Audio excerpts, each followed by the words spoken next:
प्रथम अधिकार में कहा है। अब तैयार हैं डॉक्टर नीलम नीरज जैन इंदौर और साथ में अर्चना जैन। अर्चना जैन माइक ले लीजिए जब तक वो तैयार हो रहे हैं। अर्चना जैन को माइक दे दीजिए, यहाँ से आप लोग तैयार हो जाइए। महाराज जी के चरणों में त्रय बार नमोस्तु, क्षुल्लक जी के चरणों में त्रय बार इच्छामि। गुरुवर, जैसा कि हम लोग सभी को ऐसा फील हो रहा है कि आचार्य श्री का जब से स्वास्थ्य खराब है, हम लोग सब लोग अपनी तरफ से तो भावनाएं कर ही रहे हैं, जो जाप विधान आदि क्रियाएं, जैसा कि आपका तो निर्देश था और आपका तो कहना ही क्या, क्योंकि हम लोग तो आपके पास आते हैं तो आप तो सब कर ही रहे हैं। लेकिन जो रिद्धियाँ होती हैं, 64 रिद्धियाँ होती हैं, उसमें कुछ रिद्धिधारी ऐसे होते हैं कि उनके मल को, मूत्र को, कान के मैल को छू करके हवा आए तो अपने रोग दूर हो जाते हैं। तो क्या हम ऐसी भावनाएं हम तो भाएं कि उनके जो विदेह क्षेत्र आदि में ऐसे मुनिराज आज भी विराजमान हैं कि उनके मल को इस तरह से हवाएं हमारे गुरु को छू जाएं और आकर के उनका रोग दूर हो जाए। लेकिन क्या गुरुवर ऐसा नहीं कर सकते? उनको भी तो कितनी रिद्धियाँ प्राप्त हैं, तो वो ऐसा करके जो जल्दी से अपने कर्म की निर्जरा करके और स्वस्थ होकर के हम सबको लाभ मिले और उनको भी अच्छा मतलब ध्यान आदि कर सकें। रिद्धियों की, दूसरे रिद्धिधारी मुनिराजों का जो प्रभाव है उसकी सीमा है। उस सीमा के अंतर्गत यदि वो रिद्धिराज महाराज आ जाएं तो अपन को लाभ हो सकता है, उनके मल से, मूत्र से, कफ से, पसीना से, इससे उनका लाभ हो सकता है। उनके देखने मात्र से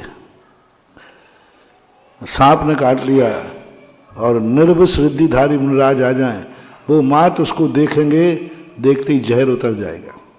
लेकिन उसकी रिद्धियों की सीमा है, इस सीमा के बाहर तो आज जितने रिद्धिधारी मुनिराज हैं वो हमसे इतनी दूर हैं कि उनका प्रभाव यहाँ तक नहीं आएगा, क्योंकि वो विजयार्थ पर्वत पर हैं अथवा विदेह क्षेत्र में। स्वयं की रिद्धियाँ स्वयं के किसी सुख दुख को देने वाली नहीं। कोई भी रिद्धि ऐसी नहीं है जो असाता कर्म को रोक सके। रिद्धिधारी मुनिराज को भी रोग आ सकता है, बीमारी हो सकती है, कोई भी रिद्धिधारी हो। कोई रिद्धि ऐसी नहीं है जो हमारे कर्मों को बदल दे या कर्मों को रोक दे। असाता कर्म का उदय है तो फिर वो असाता कर्म किसी रिद्धि से नहीं रुकता। 64 रिद्धियों में एक भी रिद्धि ऐसी नहीं है जो स्वयं को असाता कर्म से बचा सके। रिद्धिधारी मुनिराजों को भी कष्ट आते हैं। पारसनाथ पर उपसर्ग आ गया, वो तो 63 रिद्धियों के धारी थे। पारसनाथ 63 रिद्धियों के धारी थे, उनके ऊपर पत्थर फेंके। महावीर स्वामी 63 रिद्धियों के धारी थे, उनके ऊपर भी उपसर्ग हुए। ऋषभदेव 63 रिद्धियों के धारी थे, लेकिन 7 महीने 15 दिन तक, 7 महीने 8 दिन तक उनको निराहार घूमना पड़ा कि नहीं? यानी 63 रिद्धियां थीं। कोई रिद्धि ने ऐसा नहीं किया कि भगवान के विधि मिला दे, श्रावकों को जगा दे। 63 रिद्धियां थीं।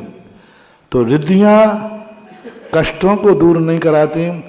रिद्धियां पूर्व में किए हुए कर्म उनको क्षय कराने में कारण नहीं है।